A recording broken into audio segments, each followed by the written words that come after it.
Today, we're going to take a look at a collection of 200-plus-year-old Duston artifacts that have been preserved and visit a few of the local monuments erected in her honor.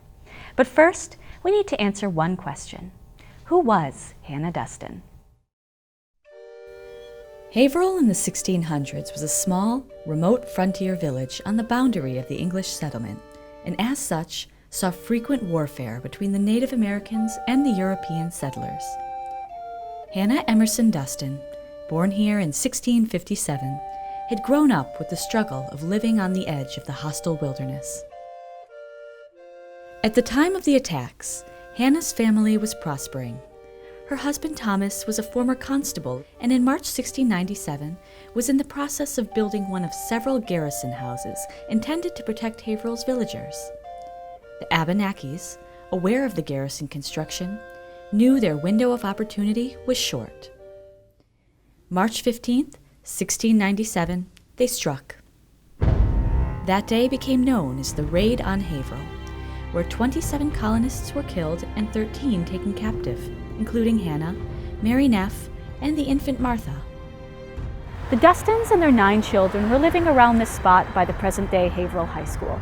It was early morning, and Thomas Duston was out working the fields when he saw the Indians approaching. He quickly gathered his older children and ran for the Marsh garrison, 1 mile away.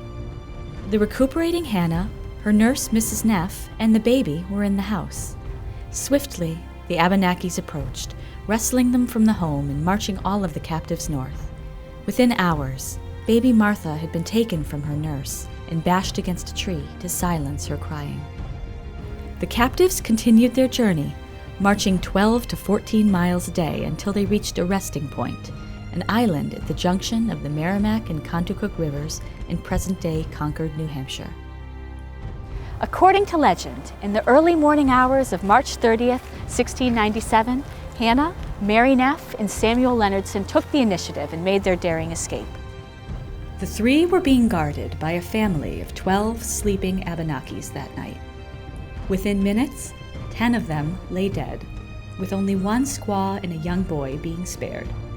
Hannah, Mary, and Samuel hastily retreated from the island, but returned to collect the 10 scalps wrapped in a cloth from Hannah's loom.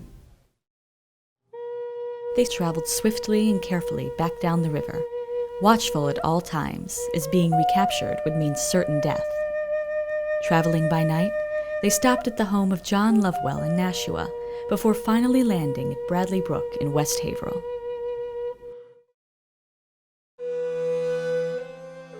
After her return to Haverhill, Hannah's extraordinary tale brought her renown across the Puritan colonies. She traveled to Boston with her scalps and received a bounty of 25 pounds. While in Boston, Hannah told her story to author Cotton Mather, who published the first written account of it. The story was told and retold over the ensuing centuries, but with changing social and ethical mores, it came to be viewed in a different light. Hannah's heroic status has been questioned by many, who find it offensive, if not heinous, that she is celebrated for scalping 10 Abenakis, 7 of them children.